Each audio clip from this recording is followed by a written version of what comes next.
Doug Gottlieb from CBS Sports. Had a busy weekend. Feel-good story of the tournament. Feel-good team is who, Doug? Remaining? Yeah. I don't know if there is one. There's no Cinderella. No, which, usually first weekend is about Cinderella. It's like the Georgia State thing, like that's cute. And then Sweet 16 is, all right, let's find out who the best team is. So I think it becomes kind of your poll question. It becomes, because the question leading into the term was who could beat Kentucky? And a couple of those teams are still around, but several of them have gone away. So now you look at their potential path, and I think, West Virginia style that I got a chance to see twice, Notre Dame shooting if they can get there, and then, potentially the winner of Arizona, Wisconsin. I've always thought Arizona, Wisconsin, Duke, Kentucky, those are the four best teams. So, and then of course, the potential for Duke is still there for a championship game. I think that's the story now because the Cinderellas have all gone away. If I said Kentucky or the field? Well, I picked Arizona to beat them, and I think Duke looks very, very formidable.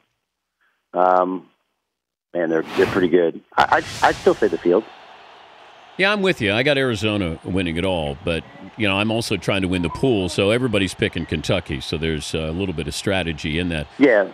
And also, I saw the reaction to Cincinnati, where now we have the blueprint to beat Kentucky, and I said, well, that's not always. We can have a blueprint for beating anybody. You have to have the players in place to have that blueprint to beat them. If of all the teams left, the blueprint to beat Kentucky is what, and which team has that? Well, I think first of all, I don't know if West Virginia's blueprint is the one that'll beat them, but it's going to be at least interesting. Hugs obviously pulled off an incredible upset in 2010. Now, this team's really different. They're going to play 13 guys. They're going to press the entire game. They're going to push. They're going to shove. They're going to scrap. They're going to just try and speed them up. And I do think that has, he turned it into a street fight, and we'll see, because, you just don't play this style ever. It's like Arkansas presses, but not like this. They get after it, and they're all grown men. Even the freshmen have gone to prep for a year or two, so you're talking about 20, 21, 22-year-old guys, all built up. And now I don't think West Virginia can shoot it well enough because they're just completely inefficient in the half court.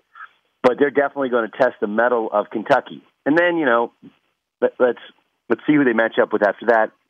Then it becomes the completely opposite style if they take on, say, a Notre Dame, who's going to try and spread them out. Most people think that you got to spread them out, ball screen them, drive, kick, and have a four-man that shoots, and even a five-man that shoots in order to beat them. I don't think Notre Dame has the size. I think they'll get crushed on the boards. Yeah. So then it's Wisconsin. We know how they play. And Arizona, I think Arizona athletically can match up with them. They struggle sometimes shooting. They go to their bench for shooting, but it hurts them defensively. I think Wisconsin's good. I still think they need Trayvon Jackson back, and Bo Ryan even said they got outplayed by Oregon yesterday. And then there's Duke, who's really, really good, but there's only one Jahlil Okafor, and you kind of feel like, the depth of bigs that Kentucky throws at them. I don't know if there's one. The blueprint is, I think, to go 4 out, 1 in. And you got to have a four-man who can stretch them out, but also can crash the glass and can keep them off the glass because they just dominate you on the backboard. They pass exceptionally well.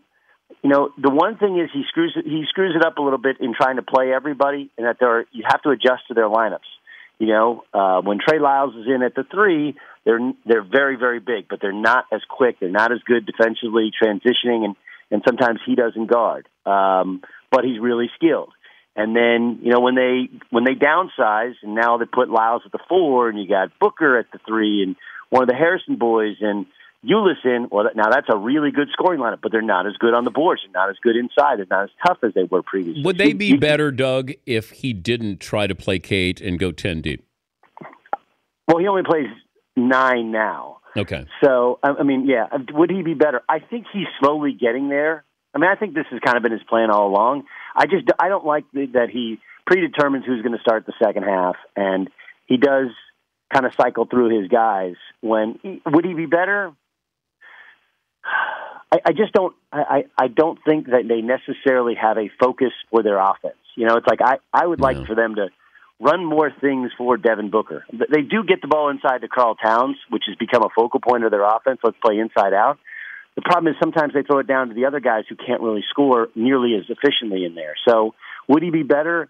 I think you'd see more dominance and maybe and you'd see better numbers. But I think the way he's done it, they're all still confident late in the season, whereas if you do it the other way, where you only play 7 or 8, and then what happens if Towns gets into foul trouble, your team wouldn't be as confident. I think he's doing an incredible job. It's hard to play 9 guys and keep everybody happy, and they appear to be happy. He's Doug Gottlieb from CBS Sports joining us, Dan Patrick Show. When Bob Huggins takes a shot at you in a press conference, how do you react? I mean, it's typical Huggins. I mean, it all depends on who he puts you with. He puts me with Billis. I'm cool. He puts me with Seth. Okay, I'm kidding. I love Seth. But he said now. Tell everybody what Huggins said. Well, it was because I picked Buffalo to beat them in the first round, and Buffalo had if you watch the game, they had a chance to beat them. It took a kid who hit 5 threes all year to knock down a 3 in order for West Virginia to beat Buffalo. So he said, I don't care what – I don't know what he said about Billis. I think did he call him an intramural player? No, that was Seth. Oh, that was Seth. Oh, okay. And I don't even think Seth played intramurals, but that's he said, I don't care what a guy that shoots below 50% from the free throw line thinks. And he's accurate. I did shoot below 50% of it. It's indefensible. Didn't mean I couldn't play. I mean, I actually take it the other way, Dan. I don't know about you. Like, I couldn't shoot, and I'm barely 6 feet tall, white kid from Orange County, and I could still go. So I must have had some other attributes that allowed me to play for one of the great coaches in the history of the game. I don't know. It's typical.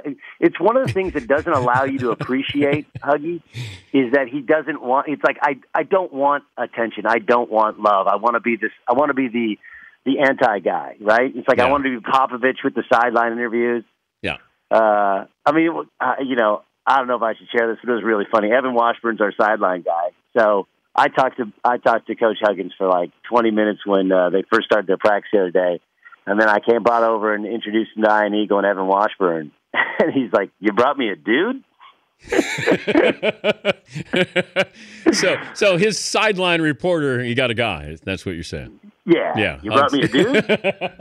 Great. I mean, he's great. I talked to him about the comment or whatever. He's like, "Well, you were a terrible free throw shooter. It's inexcusable." Do you think Huggins could beat you free throw shooting right now? Oh no. I just had a career long yips. I wasn't shooting curveballs up there.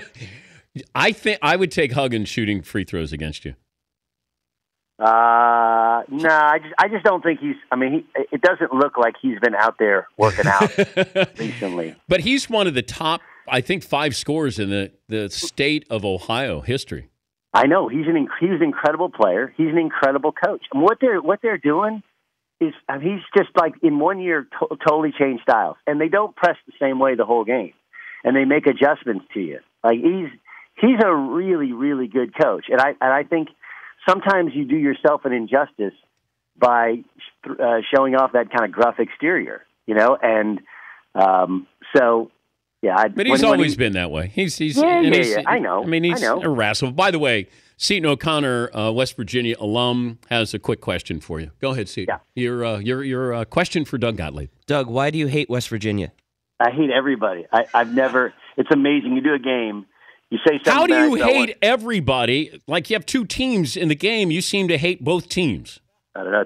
You know what? It's a gift. It's a gift. Yeah, I can tell by Twitter. They really appreciate your gift. I know. It's like your hair, Dan. These are things that just God-given. God-given. Good. All right. Well, stay out of trouble best you can.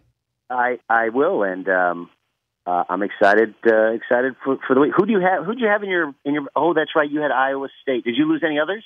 No, I have Wisconsin, Kentucky, Arizona still alive. Yeah, Villanova guaranteed to disappoint. Georgetown guaranteed to disappoint. I mean, it's a tradition unlike any other. Yeah, Georgetown losing early in the tournament. And Villanova, Doug. Yeah, look, I kind of, these are things those of us, if you pay attention too much, kind of saw coming. Like, the Big East was good, but it's like some of those teams are like high-level mid-majors, and Xavier's kind of the only one standing. And the Big 12 was good, but it was more about how many good teams there were than great teams there were. But yes, Villanova. I mean, it's one of those things when you have a smaller team, it's 3-point dependent, and you have no pros. That's kind of what happens. You're doing studio stuff now?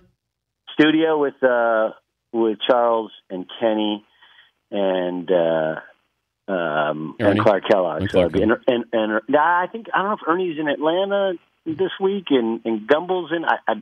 I know those other guys. I know it's gonna end up with Charles demanding that we go out afterwards, and the bags under my eyes, being ridiculous. Can you drink with Charles? Can you stay up with him? No. I am an amateur. He is a professional. Will I have a drink? Yeah, I'll have a drink. I mean, it's like one of those. I don't know how many times in your life when Charles Barkley will demand that you have a drink with him. Will I drink with him? Yes. Can I drink with him? Hell no. All right. Good luck. You're the man, dude. Thank you, Doug. Doug Gottlieb, CBS Sports. Everybody hates Doug because Doug hates everybody else.